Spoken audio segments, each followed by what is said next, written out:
AVN के मरीज को कितना चलना चाहिए, क्या दौड़ना चाहिए या नहीं दौड़ना चाहिए, कितनी साइकिलिंग करना चाहिए, क्या सीढ़ियां या स्टेयर्स व्यक्ति चढ़ सकता है, उतर सकता है, या फिर वेट भी उठा सकता है या नहीं उठा सकता है तो कितना वेट उठा सकता है एक एवीएन का पेशेंट, इसके बारे में डिटेल में बताने वाला हूं। पूरा वीडियो जरूर देखिए। एवीएन के पेशेंट्स आपके लिए बहुत महत्वपूर्ण है, क्योंकि ये एक प्रकार की सावधानी, प्रिकॉशंस, कुछ भी आप कह लीजिए, वो है आपके लिए, ताकि आपको प्रॉपर नॉलेज हो कि आपको करना क्या है और क्या नहीं करना है। कुछ ऐसी डेली रूटीन की क्रियाएं होती है जो हम लोग नॉर्मली करते रहते हैं और उस कारण से एवीएन की रिकवरी में दिक्कत आती है या एवीएन का दर्द बढ़ जाता है। और कुछ ऐसी एक्टिविटीज है जो बहुत नॉर्मल है, जो हमें करना चाहिए और हम लोग करते नहीं है, जिस कारण से रिकवरी स्लो हो जाती है, कम हो जाती है।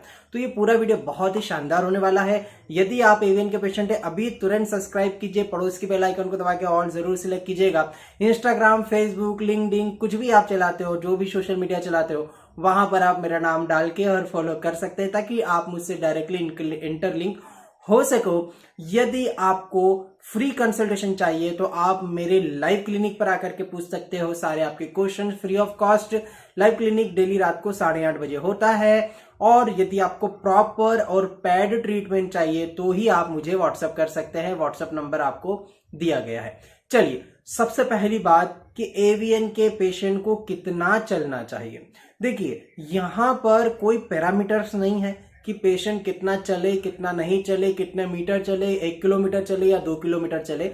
क्यों? क्योंकि हर एक मरीज की अपनी एक कैपेसिटी होती है। कुछ मरीज ऐसे मैंने देखे हैं जो फर्स्ट स्टेप में या सेकेंड स्टेज में होने के बाद भी बहुत कम चल पाते हैं, और कुछ मरीज ऐसे हैं जो 5th और 6th ग्रेड होने के बाद भी बढ़िया से 1-1.5 किलोमीटर तक विदाउट पेन चल लेते हैं। तो आपको क्या करना है, आपको आपकी क्षमता देखनी है, कैपेसिटी देखनी है कि आप यदि थोड़ा सा काम कर रहे हैं, दर्द बढ़ गया, आप बिल्कुल वो काम मत कीजिए। यदि आप चल रहे हैं, थोड़ी दूर तक चले, अच्छा लग रहा है आपको, एकदम फ्लेक्सिबिलिटी, मूवेबिलिटी अच्छी लग रही है, तो आप थोड़ा बहुत चल सकते हैं। जहां पर आपको ऐसा लगे कि अब आपकी लिमिट से बियॉन्ड बाहर जा रहे हो आप, तब आप वो चीज ना करें। चाहे वो रनिंग हो, चाहे वो वॉकिंग हो, चाहे वो स्टेयर्स पे चढ़ना हो, चाहे वो वेट उठाना हो, कुछ भी ऐसी चीज जो आपकी क्षमता के बाहर जाए, वो आपको नहीं करना है। अब आपको आपकी क्षमता कैसे पता लगेगी कि आपकी कैपेसिटी कितनी है चलने की? तो सिंपली ये आपको ही एक एक्सपेरिमेंट करना पड़ेगा। आप यदि एक लेमैन है और आप वॉकिंग करते हैं और वॉकिंग करते भी थे और एवीएन हुआ, अब आप नहीं जा पा रहे हैं, तो आपको पता होगा कि आप कितना चल सकते थे। एवीएन के पहले आपको पता होगा कि आप कितना पैदल चल पाते थे, कितना स्टेयर्स चढ़ पाते थे, ठीक है, वो आपकी कैपेसिटी पहले थी। आपकी कैपेसिटी एवीएन होने के बाद आपको थोड़ा सा चलना फिरना है, ये पता लगाना है कि आप कितने समय तक चलने के बाद या कितनी दूरी तक चलने के बाद आपको दर्द हो रहा है। यदि दर्द आपको महसूस हो, तुरंत रुक जाए, उससे ज्यादा ना चले। अब यहां पर बात यह आती है कि मैं किसी भी पेशेंट को ये रिकमेंड नहीं करूंगा कि आप दौड़ो, भागो या बहुत भारी सामान उठाओ या ऐसी कोई सी भी चीज करिए जिससे आपको हिप जॉइंट पर प्रेशर क्रिएट हो, हिप जॉइंट पर आपको बहुत ही ज्यादा जो है भार उठाना पड़े, जैसे हेवी वेट लिफ्टिंग में, है ना, या दौड़ने पर प्रेशर भी क्रिएट ना हो और भार भी आपको ज्यादा ना लगे हिप जॉइंट पर। और सेकेंडरी, आपको काम करते समय, मतलब दौड़ते समय, भागते समय, चलते समय, स्टेयर्स चढ़ते समय, किसी भी समय दर्द ना हो, और वो काम करने के 1 घंटे के अंदर तक भी आपको दर्द नहीं होना चाहिए। बहुत सारी कंडीशन ऐसी होती है, आप यदि चल रहे हैं तो दर्द नहीं होगा, पर चलने के बाद में आधे 1 घंटे बाद दर्द होना शुरू होगा, तो भी मत कीजिए। सिंप्लीफाइड भाषा में आपको बोलूं कि आप ये काम कर सकते हैं, आप थोड़ा थोड़ा अपनी कैपेसिटी को बढ़ाइए और उसके साथ में ये देखिए कि कहाँ किस हद तक जाने पर आपको दर्द हो रहा है, वहां पर बंद हो जाइए और वहीं से आप ये पता लगाइए कि यदि वो काम आपने किया और करने के 1-2 घंटे बाद में फिर अब पेन हो रहा है, तो भी आपको वो काम उस लिमिट तक नहीं करना है।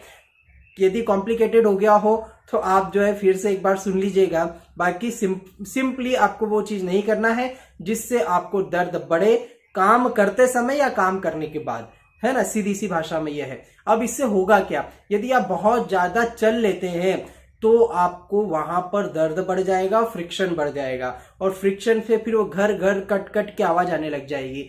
यदि आप हेवी वेट लिफ्ट कर लेते हैं तो आपको फीमर के हेड पर फ्रैक्चर जो होता है, माइक्रो फ्रैक्चर्स की शिकायत हो सकती है और रिकवरी बहुत स्लो हो सकती है। ठीक है, यदि आप भागेंगे तो भागना तो आपको है ही नहीं। पहली बात, किसी भी पेशेंट को, चाहे आपको दर्द हो चाहे ना हो, मतलब आप भागिए, दौड़िए, कुछ मत कीजिए ऐसी चीज जिससे दिक्कत फ्यूचर में हो जाए। ठीक है, केवल आप चल सकते हैं। यदि पेड़ियां चढ़ने में आपको दर्द हो रहा है तो आप पेड़ियां जो है पहले देखिए कि आपको दर्द चढ़ने में हो रहा है या उतरने में हो रहा है। यदि चढ़ने में हो रहा है तो बार बार आप मत चढ़िए, मत उतरिए। ठीक है, और यदि आप पीढ़ियां चढ़ने के आधे एक घंटे बाद दर्द होता है तो आपको वो भी अवॉइड करना है जहां तक हो सके, या फिर थोड़ी थोड़ी दूर पे चढ़ के आप बैठ सकते हैं, फिर वापिस चढ़ सकते हैं। ठीक है, इस टाइप से आप सारी चीजें कीजिए। और सबसे इंपॉर्टेंट बात, आपके जिस भी डॉक्टर से ट्रीटमेंट चल रहा है उनसे रेगुलरली आपको कनेक्शन बना के रखना है। जो भी चीज, छोटी से छोटी, बड़ी से बड़ी चीज आपको जो भी हो रही है, आपके डॉक्टर के साथ आप शेयर करें, ताकि एक डॉक्टर को एक पर्टिकुलर केस, आपके केस के बारे में और अच्छी चीजें पता लग सके और अच्छे से अच्छा ट्रीटमेंट वो आपको प्रोवाइड कर सके। तो आई होप आपको बढ़िया लगा होगा, कुछ समझ में आया होगा कि आपको ऐसी चीज नहीं करना जिससे दर्द बढ़े करते समय काम या करने के बाद में।